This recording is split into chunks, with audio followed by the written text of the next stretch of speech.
I'm Mindy Peterson, and this is Enhance Life with Music, where we explore the ways music makes our lives better and spotlight the resources you can use to enhance your life with music.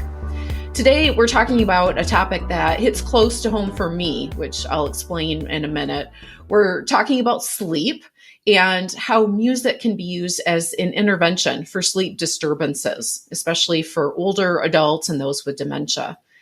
Joining me today from Durham, North Carolina is Dr. Darina Petrovsky, Assistant Professor at Duke University School of Nursing.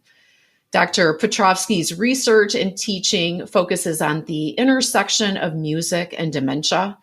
Her work has been funded by the NIH and featured by the NIA. A fellow pianist, Dr. Petrovsky studied piano performance as an undergrad at University of Michigan and then completed her master's and doctorate in nursing.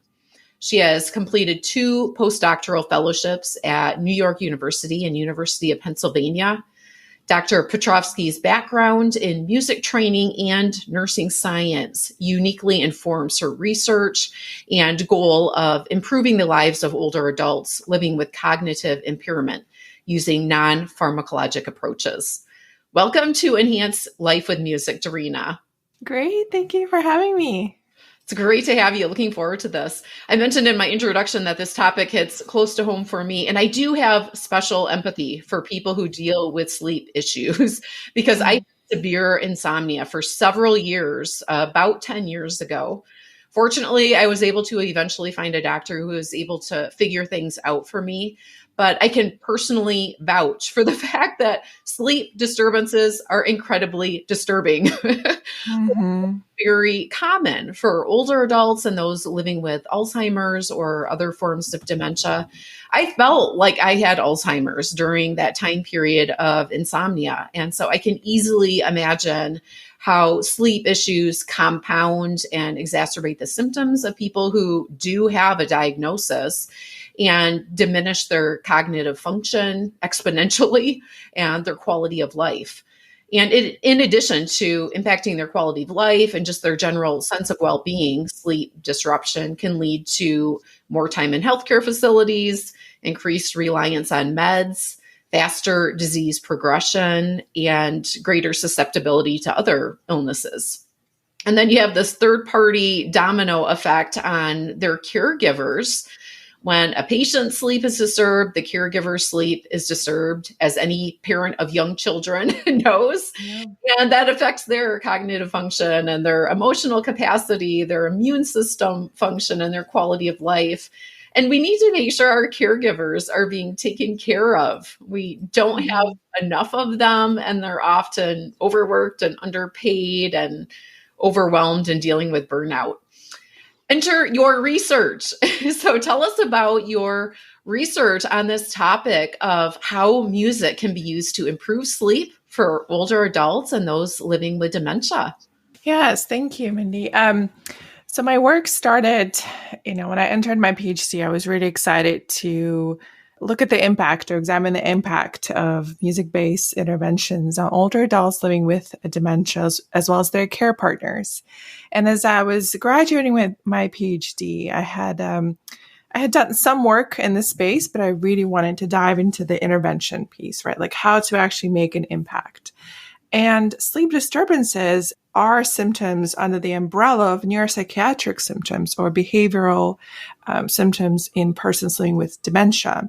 As you mentioned, they're quite frequent, and we don't really have very good solutions, non-pharmacological as well as pharmacological, to treat sleep. So therefore, an idea came to my mind when I was graduating, thinking, okay, well, music has this ability to be culturally tailored to individuals. It has ability to be tailored to be sort of sleep-inducing, right? We can change the tempo, we can change the mode and other characteristics. So why can't we put 2 and 2 together and use music and study music and how it can be used to improve sleep in this population? In addition, there has been a lot of advances in how we capture and measure sleep in our lives. Anything from actigraphy, which are more devices to measure sleep in a research setting, all the way to wearables, iWatches and Fitbits. So it's become a little easier to measure the impact of sleep in everyday life. So considering all these different things and the fact that at that point, one of my mentors was doing a large clinical trial of a non-pharmacological intervention to improve sleep in those living with dementia, I thought it was a perfect opportunity to capitalize on my personal interest in music and behaviors, sleep, and the mentorship of Dr. Nancy Hodgson. So I did that, and I wrote this grant. It was in the middle of the start of the pandemic in 2020. And I was shocked that it was funded on the first try. I never had things funded on the first try before. Congratulations. But I think it was this combination and interest from the NIH to study sleep in older adults, which is continuing today, that I was able to kind of bridge these different disciplines together and examine the impact. So that's how my interest in this area developed. Now, the common sleep disturbances, is it typically insomnia and or waking up during the night? Like trouble falling asleep, trouble staying asleep? Does that kind of cover it, or are there other issues too that I'm not aware of? I would say the most common, yes, are insomnia symptoms. So it's inability to fall asleep and stay asleep. In addition, there are also other symptoms that the person may have with different types of dementia. As you know, there's not just one type. Alzheimer's is the most common type of dementia, but in other types of dementia, for example, there are other symptoms like restless leg syndrome. So that has other features, sort of other phenotypical features. But I would say the most common sleep issues are what you said, inability to fall asleep, and then waking up in the middle of the night and being unable to go back to sleep. And oftentimes also the sort of reversal of day and night. So you can have an individual who is napping too much during the day, which then precludes them from falling asleep, staying asleep, and the cycle sort of repeats itself. So continuous napping and napping too much in a day is another common symptom in older adults. Well, and from my time dealing with insomnia, the meds that are available for that, the side effects are pretty extreme. I remember when I was dealing with this, I looked at the side effects and was like, no, I don't think like that. I think the side effects of that are as bad as the side effects from not sleeping. And let's figure out why I'm not sleeping instead of just putting a Band-Aid over it and allowing the problem to continue and get worse. So meds are not always a great option. And if there is a non-pharmacological approach that you can use to either mitigate your dependence on meds or eliminate your need for meds, it's like, why not? So tell us some more about what your research has discovered about what kind of music is conducive to helping people fall asleep, stay asleep, and just deal with these sleep issues and disturbances in general. My original study and entree into this area was a randomized clinical trial. It was a feasibility clinical trial in a sample of 33 older adults living with dementia and their caregivers. In that particular study, I started small and wanted to build off of that. I offered individuals tailored music that had these sleep-inducing characteristics, so certain beats per minute, absence of vocals. I gave this music to them on a device that was not originally built to play music. It was able to capture how the individuals used or how often they listened to music, but the interface, unfortunately, was not built for that. What we found is that individuals really liked the music that I provided to them. They did speak that it helped them fall asleep, so our qualitative findings supported the use. We did not see any movement in objective measures of sleep. However, because of these encouraging qualitative findings, we were able to build off of that study and now conducting my larger clinical trial in developing the technology to deliver this music targeting sleep. And so we were able to publish the results. I wrote my next grant and used the findings from that clinical trial to inform and sort of pivot towards more technology route and say, okay, well, we know music can be beneficial for sleep. We have music streaming services, but we don't have something that can deliver this music to individuals remotely and consider individuals' preferences and how they want to listen to this music, and be developed with taking perspectives of those who will be using it. So I proposed sort of a user-centered design approach, and first figuring out, okay, well, I think I know what this intervention could look like, but why don't we ask the individuals themselves first? And those individuals being those living with dementia, as well as their caregivers, because sometimes and oftentimes it could be the caregivers that are providing music to the individuals. We took that approach. We've done 2 rounds of qualitative interviews. And now we're going to take all that knowledge and what they told us they want to see in an app to actually develop the prototype of the app and then launch it into a larger clinical trial to examine its effect and its feasibility. So your first clinical trial that ended in 2020, I know you mentioned that you discovered that music without lyrics or vocalizations seemed to be more conducive for sleep. Yes, and that body of work actually comes from neuroscience. So there are these experiments, mostly done in a lab setting, that looked at what features of music are more conducive to sleep. And what they found is that, there's certain beats per minute, which mimic our heartbeat, that do not have vocals, because with vocals comes text, meaning, and that could take person's attention away from falling asleep to actually be more excited about the music. And there's also other features as well. And so what we actually found is that while certain beats per minute and absence of vocals are very relaxing and sleep inducing for some individuals, others really wanted to hear the voice of their favorite artist. So I kind of had to balance between what we know works for sleep induction as opposed to this sort of strong preference. And so what I had done for those individuals is I still used their favorite artist or artists of the time when they were younger, but chose tracks from that album that are more sleep inducing as opposed to sort of the most favorite hit from that particular album that the person would know or sing to or be excited by. So it was sort of a natural experiment as I was visiting people's homes and asking them questions about their musical preferences. I found this sort of, people always ask me, what music should we use for sleep? And I think that the preference should always take precedence over the type of music, and being able to combine sleep-inducing characteristics with personal preference, I think, is the key to identifying music, especially for those with dementia. I do hear that theme a lot, that with music interventions, there's not really a one size fits all. I mean, you really have, it really is something that works best when it's tailored to the individual. So that makes sense. What are some other results from that first clinical trial? So you mentioned the tempo and matching the tempo to heart rate. Is there a specific beats per minute that is kind of ideal, or does it just depend on what the person's resting heart rate is?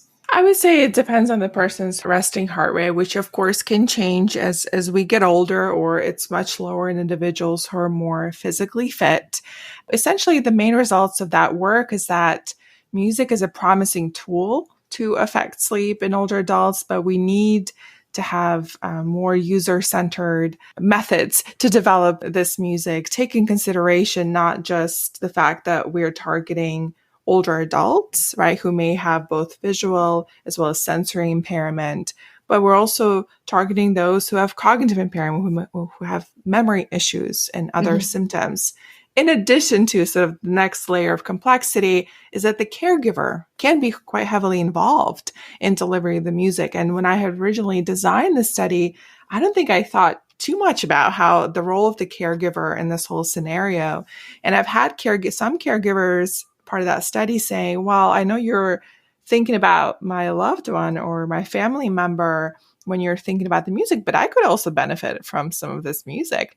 And it's not going to be the same music as that person's listening to. So can you maybe help me out and develop a playlist for me as well? Because I struggle with sleep as well. And so now I'm a lot more cognizant of that. And I think the findings from that original study opened my eyes a little more on the sort of maybe obvious to some people, but less obvious to me because I was so honed in on the person with dementia that I forgot that nobody lives in a vacuum. They live within a community and a family and a society. Sure. If you're a regular listener of this show, you know that my favorite energy bar is Jam Bar. One thing I love about Jam Bar is that the 4 original flavors are separate and distinct. Unlike some bars whose different flavors seem to all taste the same, there is no flavor fatigue with Jam Bar. This was especially helpful when we moved recently and we're eating them even more than usual. I love all the flavors, so it took a while for me to settle on my favorite. Just as I decided musical mango was my favorite, Jam Bar came out with a 5th flavor, Tropical Trio. This bar is like taking your taste buds on an exotic island escape. And it's definitely right up there with musical mango as my new favorite. These certified organic whole food bars are non-GMO and gluten-free and include vegan, dairy-free options. Support your active life and your taste buds with Jam Bars. Available at Amazon, select retailers, and jambar.com.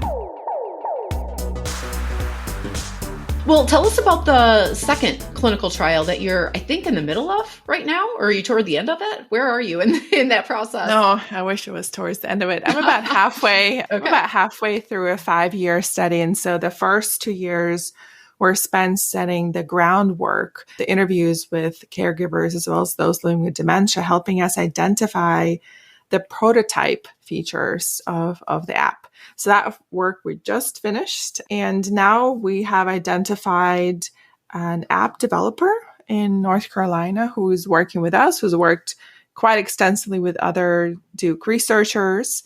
And we came to him and we said, here are things that our participants told us was important in developing the app. And together we are planning to develop originally the sort of the paper prototype, then have a prototype that's on our phones that's available in the Apple Store and Android stores. And then we will have a cohort of 10 dietats. So for those living with dementia as well as their caregivers, and we're going to give them the app for about a week. And we're going to call them every day unobtrusively and ask them questions about, okay, you used it today. What did you think? What would you change about it? What did you like about it? And then after each week, we're going to make changes after we discuss as a team and make those changes. And then with those changes, give it to the next diet and so on and so forth. So we're sort of making changes as we go along as opposed to waiting. So that's the next immediate step. And then hopefully in early 2025, we're going to launch the clinical trial because by that point, we would have a product that would have been developed with users in mind, tested by the users, and then will be scaled up. Okay. So the app that you're developing in the second phase of your research is an app that's being developed for research use, but also with the end goal of making it available to any consumer. Is that right? Yeah, that's the $1 million question, right? So I am at a university and there are individuals within our universities that help researchers and faculty members to think about how to commercialize products that they're based on the research that they've conducted. So yes, absolutely. I think as a neuroscientist, I'm very much thinking about, okay, I'm interested in creating this product, but I want it to be available widely. I want it to be an evidence-based app that has shown potential to improve somebody's sleep and that sleep to be of individual living with dementia. And I think it could also be broadly applicable to other individuals outside of those living with dementia, given how widespread sleep difficulties are, as we alluded to at the start of the meeting. And so absolutely, I just don't know yet exactly how that path will pan out, but I think keeping that goal in mind. So the second phase of your trial, you and your team, you're developing and testing a mobile app. I like the name of it. It's called Calming Music, Personalized for Sleep Enhancement in Persons Living with Dementia. But that's been sort of condensed down using select letters to be somewhat of an acronym. Composer. Not really an acronym. How would you describe it? Yeah, kind of an amalgamation of all of those words. Yes. If you talk to other researchers, especially in the medical world, we love coming up with like study names and study protocols and app names, and that also speaks to sort of this idea of branding, right? Like you're developing something that has an identity, that has a purpose, that then when developed and when out there, people can recognize. So that's something I wasn't truly comfortable with in the beginning, but then I saw, my mentors and others having these amazing caregiver interventions that had acronyms. And so I thought, why not? And this is pre-chat GPT. So it took me, paper and pencil to come out with that. So we have Composer. It helps caregivers tailor music to play before bedtime with the goal of a more restful night. And I love how you talk about the recipe for good sleeping music. It includes enjoyable songs from the person's youth with a tempo of between 60 and 80 beats per minute. And as you mentioned, that can vary depending on the person's resting heartbeat. We discussed earlier how music without lyrics is more conducive to sleep, but also songs that don't have high-pitched tones and fast-driving rhythm, something that is lower pitch and maybe a slower rhythm. Is that right? Yes. And part of the other features that we're discovering, it is also how sort of the looks of the app icons and the buttons, things that you necessarily think when you think about sort of a music player for older adults. So in addition to all the things that have to do with the selection of music, we're also thinking a lot about how are those music choices presented to individuals in the most simplistic way, and what information do they have at their disposal if, for example, they forget how to use this new app. What kind of help information should be available to them? So it goes beyond just the music choices, but sort of the interface and all of the things that people think about when they're developing an app. Sure. I feel like this is a really timely topic, and this was confirmed to me. I was looking through the news today, and in the New York Times just today, we're recording this on the 15th of July. There was an article, which I can link to in the show notes, but it was titled "How Poor Sleep Affects Your Risk of Dementia." And in the article, they said that getting too little sleep later in life is associated with an increased risk for Alzheimer's. It was really interesting. They said that sleep acts like a nightly shower for the brain, washing away cellular waste that accumulates during the day. And some of this waste includes the protein, I'm not sure if I'm going to pronounce this right, amyloid. Amyloid, yeah. Is that how you say it? Okay. And that protein is thought to be a key player in Alzheimer's disease. Yes. We all produce it during the day, but problems can come up when the protein accumulates in sticky clumps that are called plaques.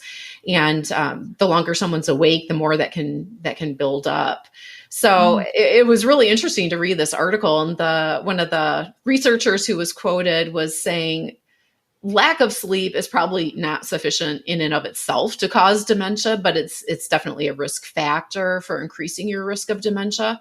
So for those of us who don't have a diagnosis, I would say prevention is always a timely topic and something that we're all interested in. What can we do to reduce our risk of developing dementia and Alzheimer's in our lives? Do you have some go-to research or go-to tips or hacks for us and how we can utilize music to enhance our sleep now? Yeah, the topic of sleep and dementia, it has sort of bi-directional pathway, right? So we have a lot of research that shows exactly what you just said, that lack of or too little sleep or too much sleep, right? I saw that too. That was really interesting. Like, really, too much sleep can be a risk factor for developing dementia? That was really interesting. Yes, that usually comes from excessive napping or just sleeping too much, sort of beyond that recommended 7 to 9 hour period of recommended sleep. And then vice versa as well. So we also have studies that show the relationship the other way for individuals who have a diagnosis or develop a diagnosis. Then they also tend to struggle with sleep. So it's the chicken or the egg, right? It's really hard to tease out that one direction. So we now have come to a conclusion that it's a really bi-directional relationship. And as many maybe of the listeners are aware of, a lot of about 40% of risk factors for dementia are modifiable, right? That includes exercise, cognitive stimulation, social activities, among others, control of cardiovascular risk factors like diabetes, having that under control. In addition to, some of my work has looked at how simply attending or more complicated, participating in the arts, which include music, can help decrease the rate of cognitive decline later in life. And the only way to get the answers to those questions is using data from large longitudinal studies that are representative of US population. And one of those studies is called Health and Retirement Study, which is conducted based out of the University of Michigan. It's one of the largest study in the US. And what I have done is I have worked with others to identify how early life exposure to music and other arts activities, how it can be protective against cognitive decline later in life. What makes this work a little bit challenging is that there are, of course, many other longitudinal studies on aging, not just in the US, but they're across the world.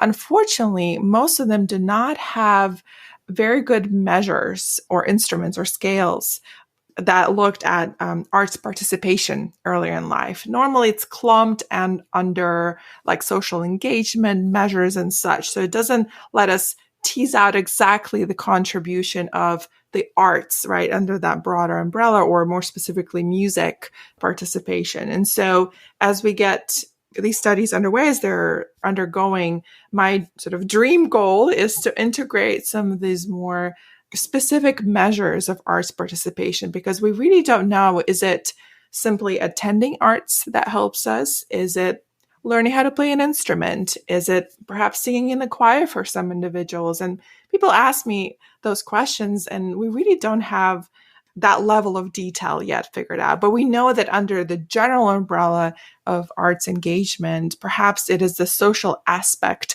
of engagement in the arts that really helps us sort of shave off the risk for dementia, or at least decrease that risk. So lots of questions to be answered in that arena, but I'm hoping that with additional studies in that area, we can really hone in on the role that music plays. One of the studies that I'm currently working on is looking, using the Health and Retirement Survey. We're going to answer a question of not what our exposure to the arts was in high school, but we're also looking at groups of individuals who have maintained arts involvement over their lifetime at the time that they took the survey. And we're comparing it to the group of individuals who had neither, who had no exposure to the arts in high school and are not doing arts at the time of the survey. And so I can't reveal the results quite yet, but that's a sort of a different way of looking at this. Is it enough to just study music and the arts when we're adolescent or children,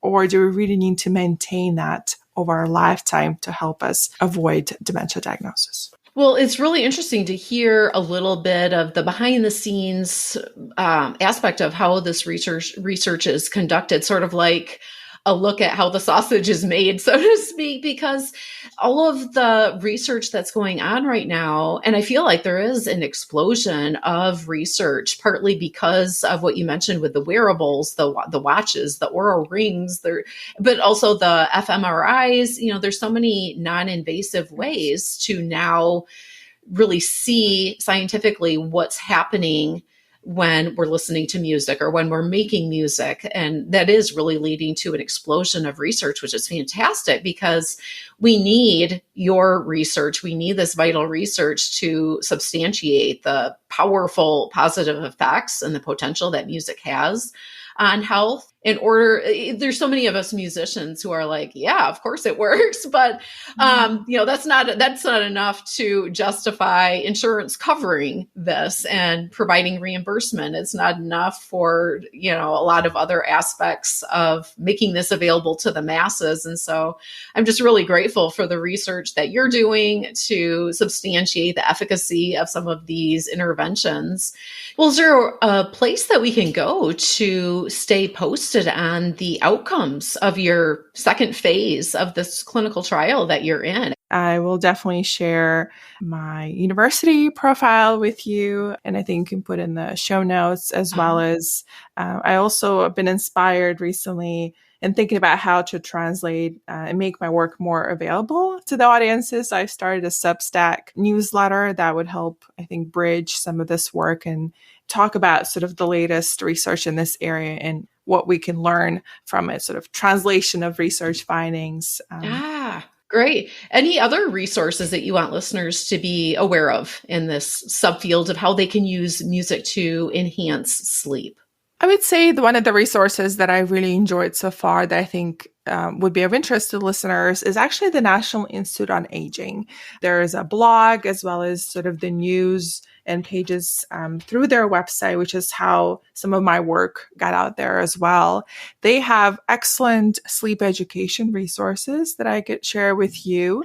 And they're also investing a lot of research dollars in developing approaches to improve sleep in older adults across many different diseases and states. So that announcement for funding just went out a couple months ago. So I'm assuming, research moves a little slow, but I was assuming in about a year or so, more and more research is going to be funded in this area. So I really see them as a leader in providing sleep education materials and keeping the public up to date on sort of the latest and the greatest in this area, in addition to, National Sleep Society and other organizations that specifically focus on sleep. But I think the National Institute on Aging resources, I think, are especially helpful for individuals. Great. Yeah, that sounds like a wonderful resource. We'll include links in the show notes for that. Wonderful. Well, thank you again for this research that you're doing, because like I said, those of us who are musicians, it just seems like a no-brainer that this would be very effective. I know when I was dealing with insomnia, music was definitely a huge part of my coping mechanisms, my coping skills, and just a part of inducing rest and relaxation so I could get to that point of sleeping. So those of us who are in this world tend to, like, you're kind of preaching to the choir, but we need your research to make this more available to the masses and to bring about greater reimbursement by insurance companies and just make it more widely used in hospital facilities and bringing it to the point where it can be prescribed and so on. So really grateful for the valuable research that you're doing. As you know, I ask all my guests to close out our conversation with a musical ending, a coda, by sharing a song or story about a moment that music enhanced your life. Is there a song or story that you can share with us today in closing? Sure. One of the stories that come to mind. So we had just moved into our house in North Carolina, and so I'm arranging pictures on the wall. And one of the pictures that I was actually putting up on the wall today was a photograph of me at my senior recital when I was graduating from the University of Michigan with my bachelor's. And at that point, my grandmother had inspired a lot of my music work and how I grew up with music. And she had cognitive impairment, and I could tell that she was, her time maybe not was coming, but she wasn't doing very well, physically. And so one of the ways I wanted to sort of paying homage to her was my senior recital consisted of all Russian composer music. I'm originally from Russia. I had immigrated to the States in 2001. And so that was an amazing way to, I think, obviously to showcase my culture. I also selected pieces of music that had personal meaning to her. So when she was, hearing and she was at the recital, she was able to attend.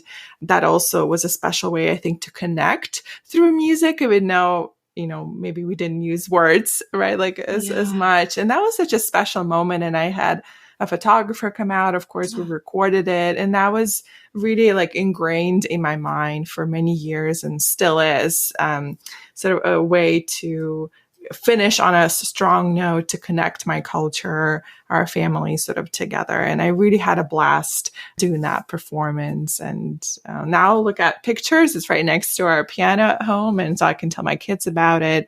And that was just a very memorable moment, I think, for me. And the piece that I played for the second half was pictures at an exhibition by Mussorgsky, which is, about 45 minutes long. It's very complex, but it goes through and showcases a lot of Russian culture and Russian sort of influence, and it was absolutely a joy to play. I'm sure I had made mistakes, but I really just absolutely loved doing it. Ah, So it's a how great touching. memory. Yes, it sounds like it. What a great way to honor your heritage, honor your grandmother, connect with your grandmother, and provide an event and repertoire for her that she could probably still really connect with, since that musical memory is the last to fade away. Yes. Very special.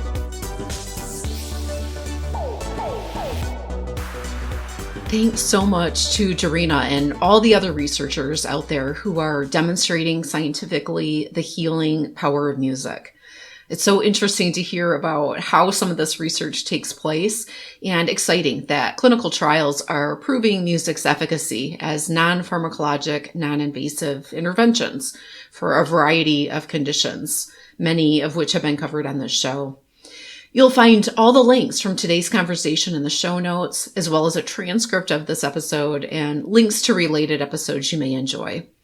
You can always connect with me on email, mindy@mpetersonmusic.com, Facebook, Instagram, Twitter, or LinkedIn. Thank you so much for joining me today and for sharing the show with those in your network. Until next time, may your life be enhanced with music.